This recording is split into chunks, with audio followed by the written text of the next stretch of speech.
All right, guys, we're going to rock and roll here shortly on the program. A lot to cover on a Monday. Mondays are busy.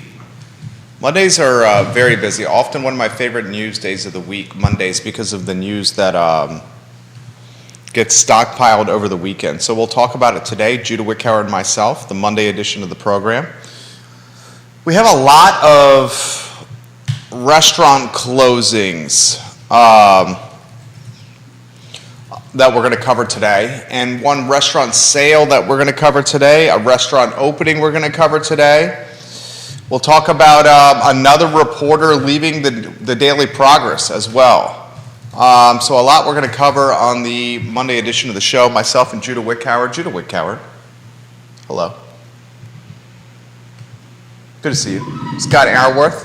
One of your topics is going to be the lead of the show. Scott Aaronworth is a big fan of Paradox Pastry. We'll talk about that today. Judah, anything you want to tease before we start the program with? Tease. Can we give the program a little tease? Give the viewers and listeners a little tease. A little tease. Let's see. We're talking movies today, apparently. Oh, there you go. Nicely done. All right, we can rock and roll when you're ready.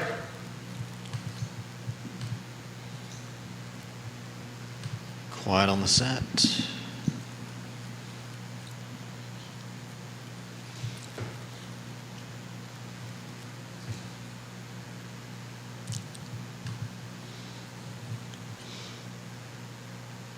Good Monday afternoon, guys. My name is Jerry Miller, and welcome to the I Love Seville show. Thank you kindly for joining us. A glorious Monday to be above the mud. The show from our studios live in downtown Charlottesville, but our audience is Central Virginia-wide, Commonwealth-wide, country-wide, and worldwide here on the I Love Seville network. The program presented by Skooma Boutique Dispensary. The best dispensary in Charlottesville is Skooma Boutique Dispensary with the location on the downtown mall and on Ellwood Avenue off the UVA corner. A lot we're going to cover on today's show. We'll talk about the sale of Paradox Pastry. Jenny is the owner of Paradox. Well, I guess she sold the business, and she is a friend of the program, and she is absolutely fantastic, Jenny Peterson. A lot of people don't know this, but when she was launching her business, my company was very much in its infancy. And I was often working. Occasionally, Judah Wickhauer would accompany me, yours truly, 10 years ago, to work from Paradox Pastry in their upper level, their second floor. And I watched Jenny grow this booming business that we call Paradox Pastry, a business that in a lot of the ways should get a lot of credit with helping connect the downtown mall to Ix Park. Remember, if you look at the connection points between the downtown mall and Ix Park, you've had a lot of turnover in that glass building, the building that's owned by Oliver Kuttner. You've seen a handful of restaurants go in and out of the glass building. The X Lounge comes to mind. Glass House Kitchen comes to mind. The Bebedero at one point was a restaurant in that glass building, but none of them really stuck or had success or longevity. Paradox Pastry, however, very much embodied those qualities. Jenny Peterson put a business together that had multiple revenue streams, whether it was breakfast or coffee or lunch. You could have enjoyed it at Paradox Pastry in her fantastic business. Whether you wanted a cake to go, a wedding cake to go, some sweets for a special day, an anniversary, a birthday party, some kind of, event to remember or enjoy, Paradox Pastry was often the first brand that came to mind. Jenny Peterson did not care if you stood, if you waited, if you sat, if you worked in her business for hours at a time. She loved being around people. She loved the buzz that accompanied her business. And Paradox Pastry, now we can say, is being passed to a different entrepreneur. The baton that we call Paradox Pastry is being passed to the next generation business owner. I want to salute Jenny Peterson, who I think has been a phenomenal contributor to the food and beverage scene in Charlottesville and Central Virginia. She's come on this program before. Congratulations on selling your business. Congratulations on running a business for so long, so successfully. I think anyone that has gotten a taste or a flavor of Paradox Pastry knows everything is made with hard work and love. And while losing Jenny as a business owner in the downtown district is going to be a noticeable loss, we are very much proud and excited to see what's in store for her future, because it is undoubtedly very, very bright. Now, one other item I want to get out of my notebook is the news that came from the Daily Progress over the weekend that Ginny Bixby, one of their reporters, has now quit. The Daily Progress has lost 4 quality reporters over the last year, including, but not limited to, Allison Rabel, Catherine Knott, and Ginny Bixby. The Progress, over the last few years, had a really strong core of reporters covering the Charlottesville metro area. Well, boys and girls, viewers and listeners of this fine and fair talk show, the Daily Progress is down to 1 reporter, 1 news reporter right now. That news reporter is very new to this area, does not have deep connections to Charlottesville, does not have a deep Rolodex or contact or network list of folks that are the newsmakers in the community. So just like that, the paper of record, the Daily Progress, is down to 1, count them 1, individual documenting the events of Charlottesville, Virginia, an area that's home to one of the best public universities in the world. Think about that. I put this tweet out on the I Love CVille network over the weekend. For the Progress to survive and potentially deepen its stable of reporters, for the Progress to survive and deliver positive outcomes for its shareholders, the Progress is going to have to eliminate its print product. I'll say it again. The elimination of the print product is going to have to happen sooner than later. The print product is what's causing newspapers to hemorrhage, to bleed. The overhead is not sustainable. People don't read the print product. The print product is the yellow pages or the phone book of yesteryears. But here's the predicament the Daily Progress is in. If the paper of record for Charlottesville, Virginia eliminates its print product, its newspaper, then what has the Daily Progress become? It has become the equivalent of I Love CVille, the ilovecville.com. It has become the equivalent of what Sean Tubbs is doing successfully well, what Socialist Dog Mom and Molly Cogner have been doing successfully well, what David McNair and the DTM have done successfully well, what Charlottesville Tomorrow has done pretty strongly and very well, and what Neil Williamson does quite well. When you eliminate the print product from a newspaper, you take away a perceived value proposition, a way to potentially monetize customers at a rate or clip that web-based businesses cannot do. It's a tough spot for the Progress to be in. You take the newspaper away and you become a website for news. And there's a lot of those in Charlottesville. Right now, we have 1 reporter covering a 300,000 person community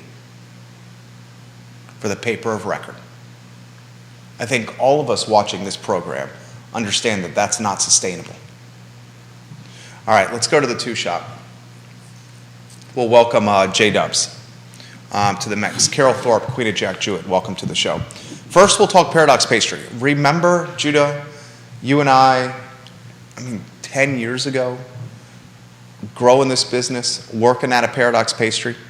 Yeah. Upstairs on the 2nd floor. Our office, this was years ago, was above South Street Brewery. And the offices above South Street Brewery Smelled a lot worse than Paradox Pastry. Exactly. While at least on Thursdays they did. Thursdays they brewed beer at South Street Brewery.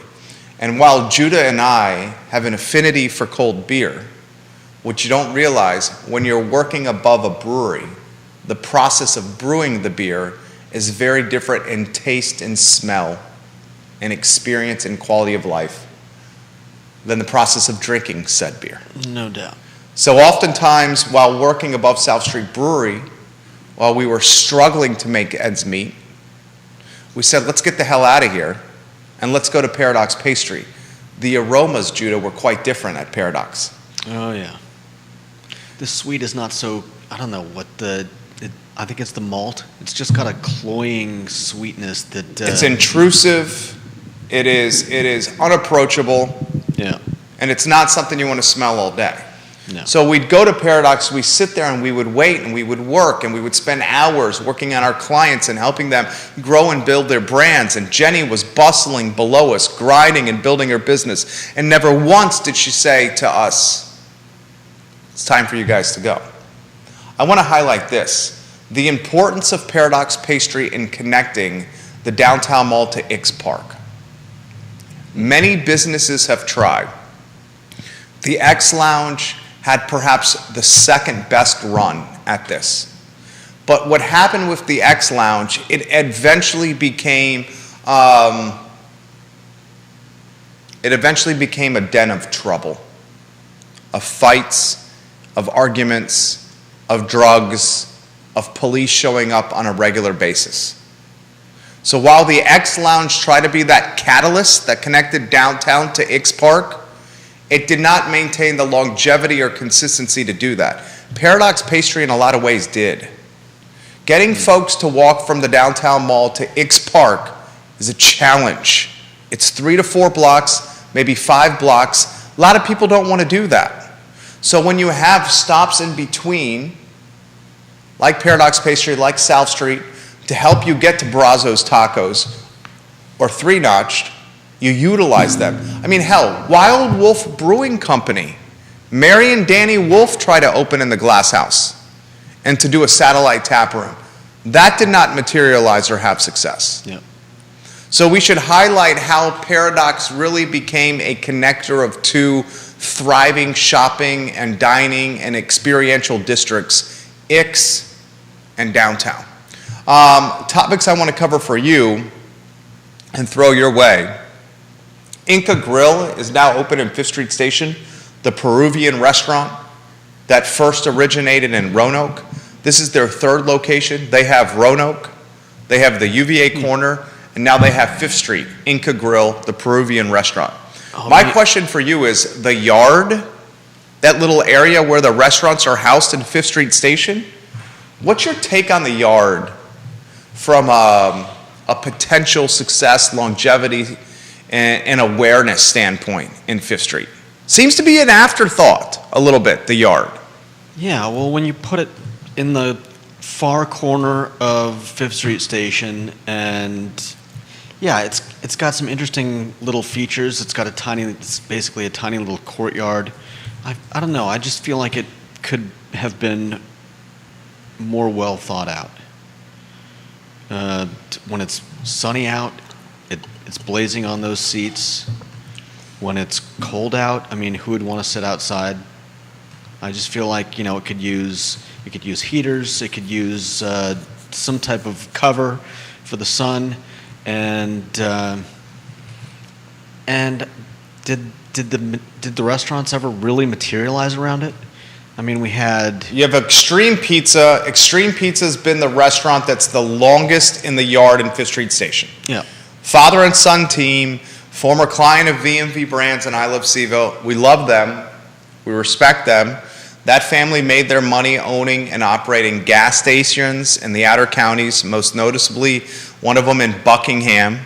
They took the revenue from running and managing and owning gas stations in the outer counties, and they utilized that revenue to launch an Extreme Pizza franchise in the Charlottesville market. And you could make a legitimate argument that the flagship or the end cap or the restaurant that is most influential or should be most influential with attracting people to the Yard is Extreme Pizza because of its location within the Yard, it being front and center of this outdoor food court. The Yard never materialized though like it should Because the only restaurant there is a pizza place, You got Chim. which is never open. Chim is Never open for takeout. Yeah. You got Which basically what's the Hawaiian ham place that originated the farmers market? Mochingo? Yeah, Machiko. Is that? Am I saying that right? I don't know. I'll look that up. Keep finishing your take. I'll find that. I was just going to say that yes, we could say that Chim is at the Yard, but it's certainly not helping the Yard considering you can't eat there. Mochico is the one that's kind of buried in there. So Inca Grill. I mean, a lot of people are excited about Inca Grill. The appealing thing about Weren't they supposed to get? Wasn't the Yard supposed to get? What was it? It was a place that was down on the corner. Basil. Yeah. Yeah, there was a running out of. There was some financial difficulties encountered with Basil when opening up the location in the Yard. So I think the big problem is they just it never materialized as the Yard. It was just this place where you had a pizza place, occasionally the Chim, and then Mochico, which I've eaten at and it's good, but it's just. You've had Mochico? Yeah. You did? Okay. And you like it? Yeah. Family owned. Yeah, but the Yard it doesn't really have an identity. It's got this weird kind of. That's the issue. The weird Yard kind of doesn't have look. an identity. But it's also the fact that it's hidden away in the corner. It hasn't materialized as a place with actual restaurants that you can go to. Like if it had 4 or 5 decent restaurants and you could go and grab some food, sit down in the Yard, it would be a great place. Yeah, live music. You never really saw because the interesting thing about the Yard is you can publicly consume booze outside in the Yard. You can go from buying the booze. Selling booze? Well, the restaurants do, but it never gained traction. The Yard was intended to be this little space next to a movie theater in a Class A shopping center where people could take food from restaurants, eat in this outside food hall type of concept, and drink before and after a movie. And it never caught fire. Well, you've got the added problem that the movie theater has a little outdoor, bar seating area. And I said last week the best happy hour in the city of Charlottesville may be the bar at Alamo Draft House with $3 draft beers, 3 to 7 Monday through Friday and all day Sunday. And they have a damn good craft beer selection. And it's got the cover Yeah. to keep you out of the sun. And I feel like I haven't actually drank in there, but I've walked by it enough times. I mean, is it just open air on that one side? You're talking about the movie theater? Yeah. Yeah, they have the one wall that's almost like a garage door wall that pulls up. Yeah. And you can go al fresco dining where the breeze gets into the dining room and it's fantastic. And I'll straight up say And I'm this, sure no one is at this bar. No one is at the bar in Alamo Draft House. And the beers are $3 from 3 to 7 p.m. Monday through Friday. The beers are $3 all day Sunday. And the appetizers are $5 from 3 to 7 p.m. Monday through Friday and $5 all day Sunday. They also have liquor and wine specials. And no one is at this particular place. No one. So here's the question I ask you. Travis Hackworth in Danville says, typically you find with most food halls like this, like the Yard, they have at least one chain type of restaurant that drives people to it. It's about branding and marketing, and he's right. But unfortunately, COVID happened because Aramark, the company that often runs cafeterias and dining plans for colleges, Aramark was going to launch 4 to 5 brands around the Yard. And Aramark never got traction with those handful of brands and restaurants that it was going to launch at Fifth Street Station. COVID kiboshed that. So now you have this Class A shopping center with Class A rents in a food hall that hasn't gotten much traction. I will say that Inca Grill with 3 locations, this is their 3rd location, might be most prime for success in the Yard. I mean, is there ever going to be success in the Yard? I mean, you just mentioned that you never see anyone in the bar at Alamo. Is it just something to do with Fifth Street Station? I mean, I've seen plenty of people over at Fuzzy Tacos at times, and I've seen At Timberwood Tap House. Tap House get filled up occasionally. Is it Johnny Ornalis says this, and I agree with Johnny Ornalis. I believe with Marshall's opening it up, it might kick up at 5th Street Station. Marshall's is now open. It's replaced AC Moore. Johnny, that's a great comment. Jump in here. Yeah, I think that's Excuse me. that might be what finally causes it to work. But so far, for whatever reason, people just don't make it to that end of 5th Street Station and think, hey, I'm going to sit here and eat. I've wondered the same. The rents aren't cheap there. The rents are not cheap there. I'm sure. They are not cheap there. So that's the question we have for you. Why has it not, the Yard, gotten traction, popularity, or momentum like it should? Okay? Because it's in a Class A shopping center. It's on the south side of Charlottesville where there's massive density and disposable income. We have neighborhoods all over the place. It's under-restauranted, the south side of Charlottesville. Under-restauranted. Let's go to Kathy Clark Gelberd on Judah Wickhauer's page. The Yard has great outdoor area. Live music would be very helpful for the Yard. Anything would be very helpful. They had a bar initially planned. You know that little hut that they have there? The trailer that's out there? The one that looks kind of like a storage. Aramark initially had that restaurant, had that storage hut rented to serve boozy milkshakes out of it and adult dessert cocktails. But Aramark never got it going. I would love some. That would have been fantastic. If Aramark was slinging boozy milkshakes out of that little storage hut, it's set up for a bar. It's got running water. It's got sinks. If Aramark was slinging boozy milkshakes there, that would have helped with popularity. I don't understand why there isn't live music. I don't understand why the restaurants don't pool their financial resources together to create like a Thursday music series. Is there enough room for music? There's enough room over there. And to have some acoustic guitar players and some low vocals, that doesn't require a ton of equipment. Yeah, fair. So time will tell. We wish you the best, Inca Grill, as you open your business. And we highlighted Marshall's is now open in 5th Street Station. We expect Marshall's to drive more foot traffic than AC Moore. Two other items out of the food and beverage notebook. In fact, 3 other items out of the food and beverage notebook. Mud House on the downtown mall. You know where Mud House is? Yeah. On the downtown mall, right? Mm-hmm. The storefront. Mud House has now taken over Millie Joe Coffee in the Code Building. Okay. I want you to think about that. You know where Mud House Coffee, their storefront is? Yeah, you could have shouting matches back and forth between the two of them, right? And then I just said Mud House has taken over Millie Joe. Explain that to me. I know Millie Joe has struggled in the Code Building. The coffee shop, they've struggled in the Code Building. Millie Joe is also going through another ownership change. So you're but wondering... explain to me why Mud House would take over the Millie Joe lease and business opportunity in the Code Building when Mud House Coffee is already open across the street. I mean, just off the top of my head, all I can think of is that it's a strategic move to keep a competitor away from their, their corner of the downtown mall. That's fair. I thought about that. That's a great point. Great analysis from Wickhauer. That's one possibility. But you find it peculiar, right? A little curious? Yeah, of course. Especially in a time, in a marketplace where disposable income might be a little more tight and pinched for the next 12 or 18 months?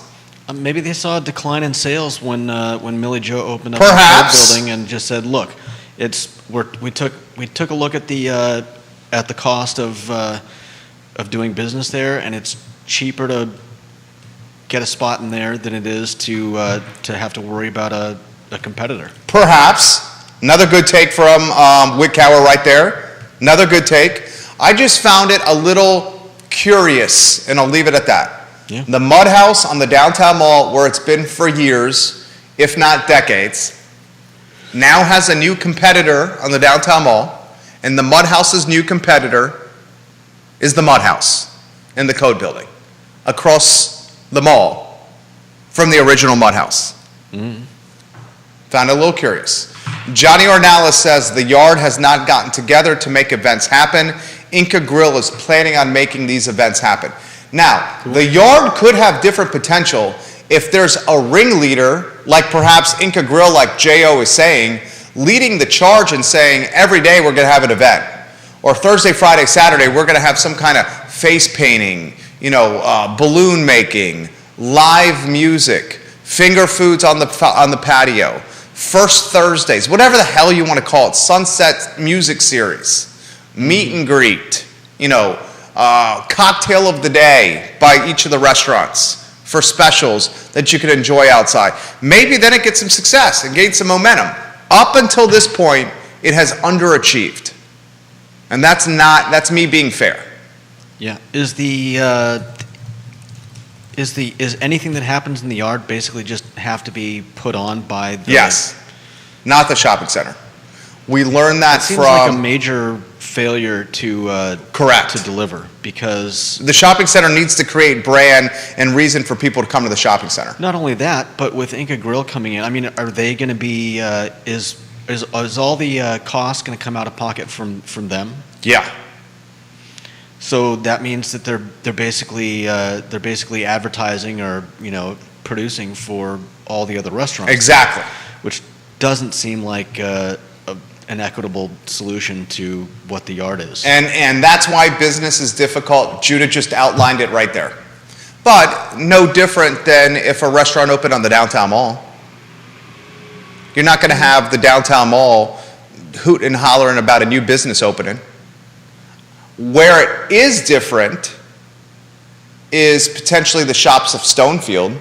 Say what you want about the Shops of Stonefield, owned by a private equity firm outside of New York. The Shops of Stonefield is doing a good job of creating experiential events at the Shops of Stonefield to get people there, whether it's live music or their farmers markets or closing the roads down for kind of like a festival in the Shops of Stonefield. Now Albemarle County's Board of Supervisors considering the beer garden for the Shops of Stonefield. They're doing a good job of creating experiences for people to go to the shopping center. I feel like Stonefield's set up a little bit better than Fifth Street Station. I agree. Stonefield is set up is like this gigantic parking lot with stuff around the outside of the parking lot. In some cases, like dotting the middle, whereas Stonefield is kind of like this walking mall where you can walk. Stonefield is live, work, play. Yeah. Stonefield has the apartment and condo density on site. It is not a palatial parking lot, Yeah. which is what Fifth Street Station is. Yeah. The parking is, along the streets, but then there's, more just set back. Kevin Higgins asked what's going on with Draft Tap Room. I looked inside and it's a Wouldn't we shell, like to know? nowhere close to opening. It will be 3 years since it's been closed in March. Great question. And you would think with a concept like Draft Tap Room, you're set up for pandemic success. You're going to machines and pouring your own beer.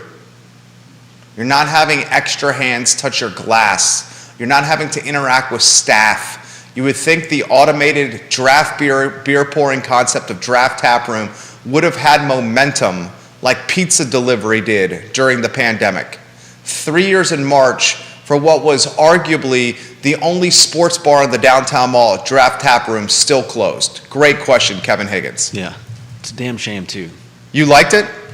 Yeah. Why would I not? It had, an incredible selection. Always had good beers. I mean, And you could get various sizes. One of my things about Yeah. Draft Tap Room, my favorite beer is the Minuteman by 3 Notch. You know that. Dave Warwick, I freaking love your beer, dude. The Minuteman is my favorite. But one of the things I loved about Draft Tap Room is you could get like a shorty or a small glass and try 4 or 5 different IPAs, yeah. where that's difficult to find. Neil Williamson says design matters. Maybe he's saying that the design of Draft Tap Room was a little bit more sterile and Spartan and utilitarian and not cozy, welcoming, or approachable enough. And that's fair critique. But I always saw people in there. I mean, there were always people, and it seemed hopping, people having fun, enjoying their time in there, whether they were eating, drinking, watching sports, I mean, I don't know what the reason is for the for management to not open it back up, but seems just a damn shame and a loss of. I mean, I don't know. I can't imagine how much they've spent renting that place and not doing anything with it. Yeah, time will tell.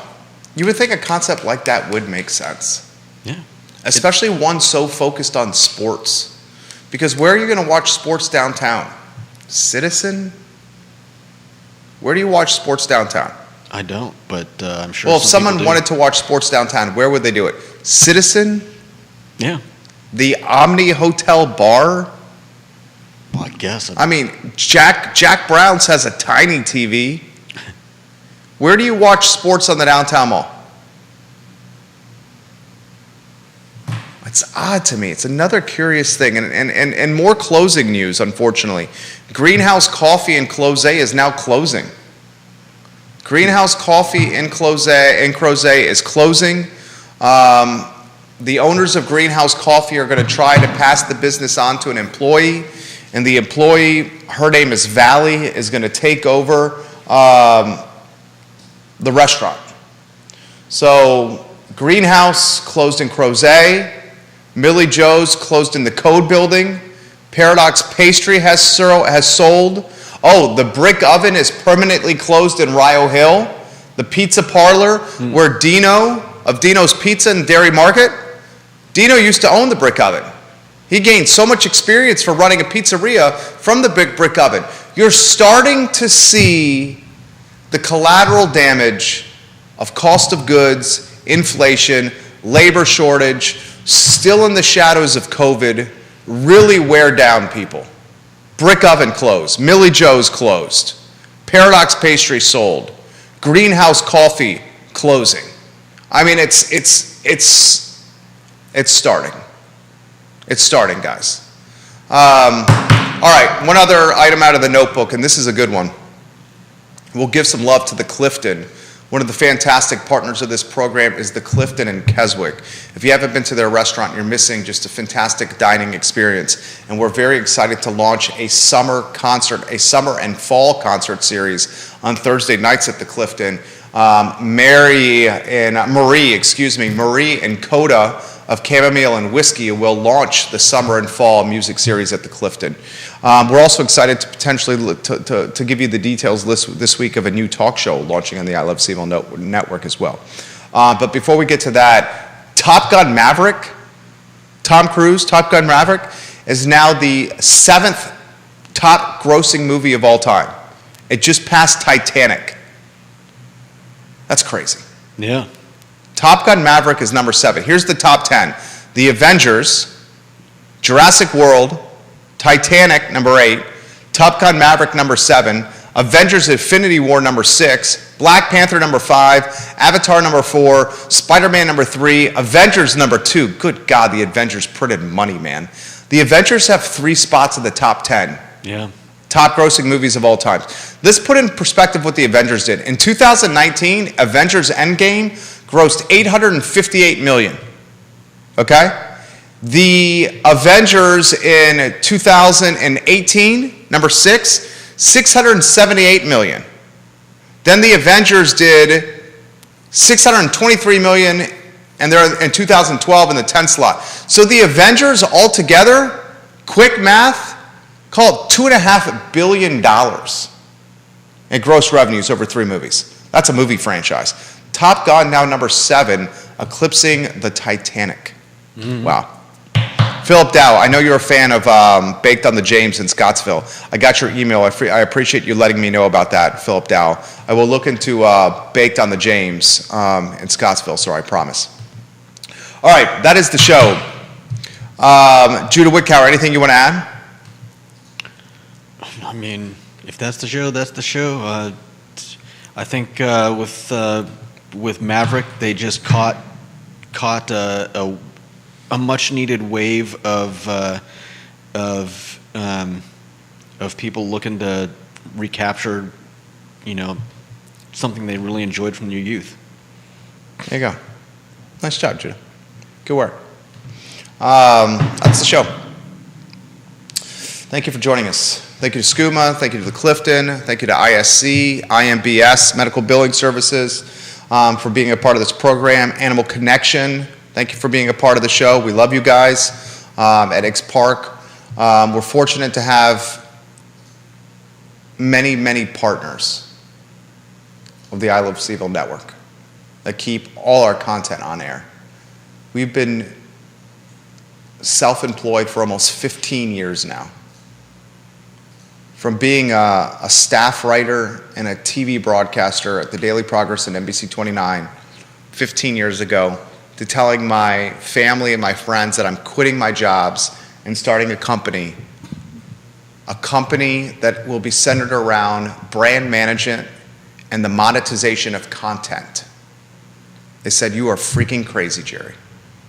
You're freaking crazy." 15 years later, proven track record, a good chunk of a building on the downtown mall under ownership, 24 tenants in our portfolio, and we get to work with the best businesses and the best place to live in the world. Feel fortunate. For Judah, I'm Jerry Miller. So long, guys.